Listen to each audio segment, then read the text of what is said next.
नमस्कार, मैं आश्रुति वोहरा और आप देख रहे हैं नेक्स्ट टाइम न्यूज। आपका बहुत बहुत स्वागत हमारे इस खास प्रोग्राम सियासी सच में। बात करने जा रहे हैं आज हरियाणा की उस रणनीति, उस राजनीति के बारे में जिस राजनीति में कहीं ना कहीं अब भारतीय जनता पार्टी की सरकार जो है वो गिरती दिखाई दे रही है। और ऐसी गिर रही है कि मौजूदा हरियाणा के मुख्यमंत्री नायब सिंह सैनी भी अपनी उस सरकार को नहीं संभाल पा रहे हैं। कहीं ना कहीं उनके खिलाफ एक तरह से देखें तो जो नेता हैं उनमें ही नेता और राजनेताओं में आपस में कहीं ना कहीं बनती नहीं दिखाई दे रही है। और वहीं कांग्रेस जो है वो इसका पूरी तरह से फायदा उठा रही है, क्योंकि आपको याद दिला दे कि हरियाणा में अभी हाल ही में हरियाणा की सीटों पर मतदान की प्रक्रिया पूरी हुई है और कहीं ना कहीं अब कयास पूरी तरह से तेज है कि इस लोकसभा चुनाव के बाद अब हरियाणा में सरकार बदल सकती है। दो मुद्दे, या तो हरियाणा में सरकार बीजेपी की गिरेगी या फिर कांग्रेस कहीं ना कहीं सेंधमारी करके, विपक्षी गठबंधन कहीं ना कहीं सेंधमारी करके हरियाणा में अपना दबदबा एक बार फिर से बना लेगा।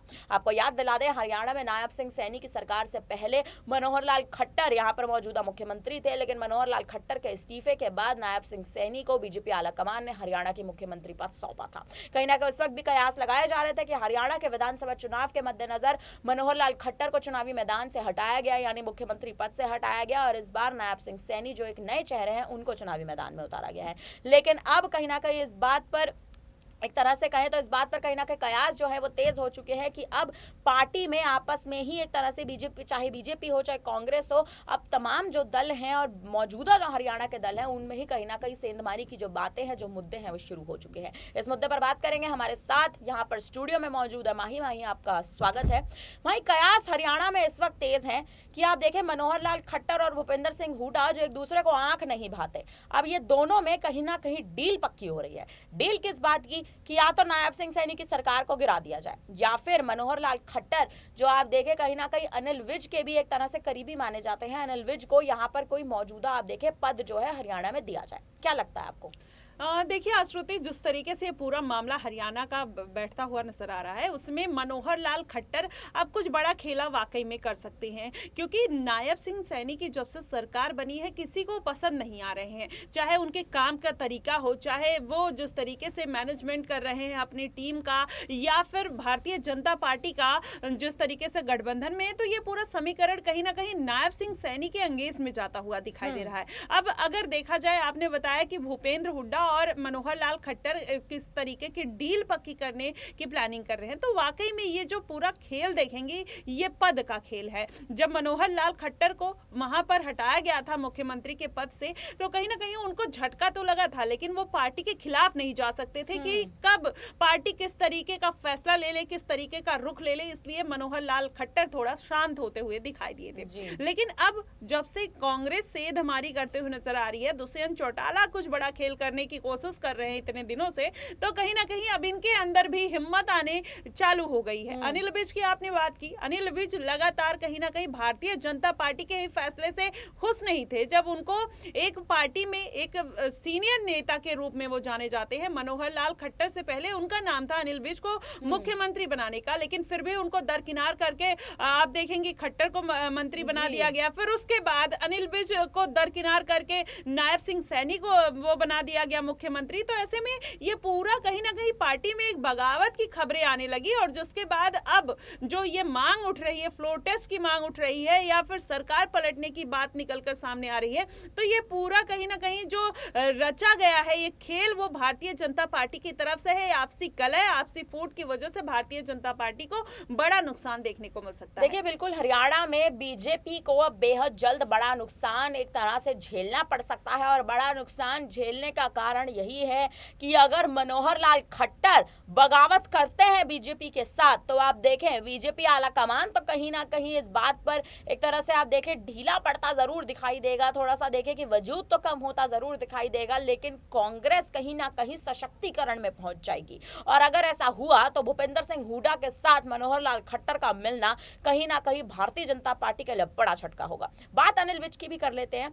हरियाणा के पूर्व गृह मंत्री रह चुके अनिल विज, आप याद करेंगे किसान आंदोलन का समय, जब किसान आंदोलन के समय पंजाब से लगातार जो किसानों की भीड़ थी एमएसपी का मुद्दा उठाता, लगातार हरियाणा दिल्ली में कूच करने की कोशिश कर रही थी। लेकिन हाल ही की बात करें, हाल ही में जब किसान आंदोलन का मुद्दा एक बार फिर से उठा, तब हरियाणा कूच करने के लिए तमाम प्रयास किए जा रहे थे और उसी के बाद आप देखें हरियाणा में मुख्यमंत्री बदल दिए गए। तो आप पूरा अगर समीकरण समझने का प्रयास करें तो कहीं ना कहीं हरियाणा में मुख्यमंत्री बदलना किसान आंदोलन के मामले के तुरंत बाद हुआ। तो क्या आपको लगता है माही किसान आंदोलन का मामला जो है, और जिस प्रकार से अनिल विज ने हाल ही में वो बयान दिया था कि मैं उस समय मौजूदा गृह मंत्री के पद पर था लेकिन मैं खास कुछ कर नहीं सकता था, अनिल विज को क्या डर है इस बात का कि अगर वो किसान आंदोलन के मुद्दे पर कोई बयान देंगे तो उनको घेर लिया जाएगा, या फिर वो कहीं ना कहीं आप देखें तो सेफ प्ले करने की कोशिश कर रहे हैं? देखिए आश्रुति, उसमें कोई दो राय नहीं है। जब किसानों के साथ, जब किसान मुद्दा उठा था, जो उनके साथ हो रहा था, वो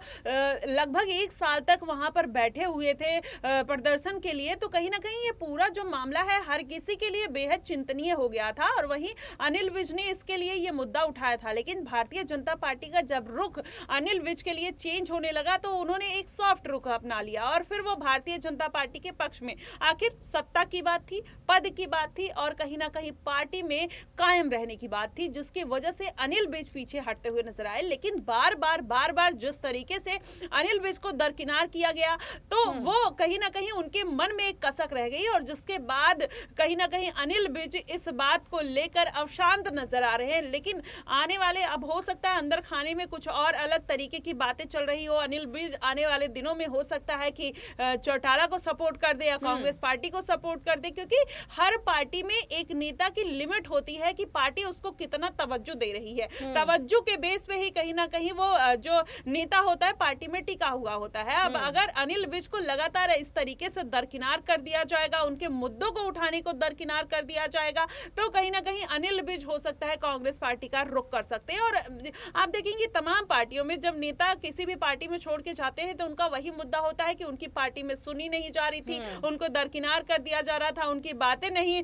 हाईकमान तक पहुंच रही थी। ऐसे तमाम तरीके के मुद्दे उठाते हुए नजर आते हैं। मुझे लगता है वही हाल अनिल विज का भी हरियाणा में होने वाला है। मेरा आखिरी सवाल एक और आपसे रहेगा, अगर अनिल विज आप देखें कांग्रेस में शामिल होते हैं, बीजेपी आला कमान क्या एक बार फिर से भूपेंद्र हुड्डा पर क्या कोई दांव चलने की कोशिश करेगी? और सबसे बड़ी बात, क्या बीजेपी जेजेपी की ओर एक बार फिर रुख करती है? क्योंकि आप देखें अगर इस प्रकार का समीकरण बदलता हमें दिखाई देता है, अनिल विज जो इस समय तो मौजूदा बीजेपी में ही है, पूर्व गृह मंत्री के पद पे हैं, कांग्रेस में शामिल होते हैं और अगर कांग्रेस सरकार बनाती है हरियाणा में, तो क्या जेजेपी आपको कांग्रेस की ओर आती दिखती है या बीजेपी की ओर आती दिखती है? देखिए अभी जिस तरीके से रुख लग रहा है जेजेपी का या दुष्यंत चौटाला का, तो मुझे नहीं लगता कि वो भारतीय जनता पार्टी की तरफ आएंगे। अगर उनको आना होता तो खुलकर नायब सिंह सैनी के ऊपर वो क्वेश्चन मार्क नहीं लगाते कि वो मुख्यमंत्री बनने के लायक नहीं है, उनको पद से इस्तीफा दे देना चाहिए, ये बात बोलते हुए नजर नहीं आते। और दूसरी बात, जिस तरीके से उन्होंने कांग्रेस को खुला ऑफर दिया कि आप बीजेपी का फ्लोर टेस्ट कराइए, 10 विधायक मेरे पास हैं और मैं आपके साथ गठबंधन करूंगा, तो ऐसे में ये पूरा मामला कहीं ना कहीं दुष्यंत चौटाला के फेवर में जाता हुआ दिखाई देता और भारतीय जनता पार्टी के अंगेज में जाता हुआ दिखाई देता। लेकिन ये कहीं ना कहीं ये जो देखेंगे पूरा मामला इसी बात से लेकर निकल कर आया। लेकिन अब मुझे नहीं लगता कि आने वाले दिनों में दुष्यंत सिंह चौटाला भारतीय जनता पार्टी के साथ जाएंगे। खुले तौर पर वो कांग्रेस पार्टी के साथ हैं और अगर भारतीय जनता पार्टी की सरकार गिरती है तो वो उनको गठबंधन करते हुए कांग्रेस के साथ आगे देखे जा सकते हैं। चलिए, अब ये तो देखने वाली बात होगी कि जिस प्रकार से माही आपने पूरा समीकरण समझाया, जिस प्रकार से हरियाणा में क्या मौजूदा सरकार के साथ घटनाक्रम घट सकता है ये आपने समझाया। अब देखना यह है कि आखिर इस पर दर्शक क्या प्रतिक्रिया देते हैं और सबसे बड़ा मुद्दा ये कि आखिर हरियाणा में क्या भारतीय जनता पार्टी की अगर सरकार गिरती है तो उसकी वजह कौन होगा? क्या बीजेपी में अंतरकलह की स्थिति बड़ी वजह बनेगी या फिर जेजेपी के मुखिया दुष्यंत सिंह चौटाला के वो बयान और दुष्यंत सिंह चौटाला का यूं अनिल विज की ओर आना और अनिल विज का कहीं ना कहीं भारतीय जनता पार्टी की ओर से ही बीजेपी के प्रति ही एक आप देखें तो कड़ा रुख अपनाना, किस प्रकार से अब हरियाणा का समीकरण बदलेगा, अब ये तो देखने वाली बात होगी। फिलहाल अब इस पर आप क्या कहेंगे हमें कमेंट करके अपनी राय जरूर दीजिएगा।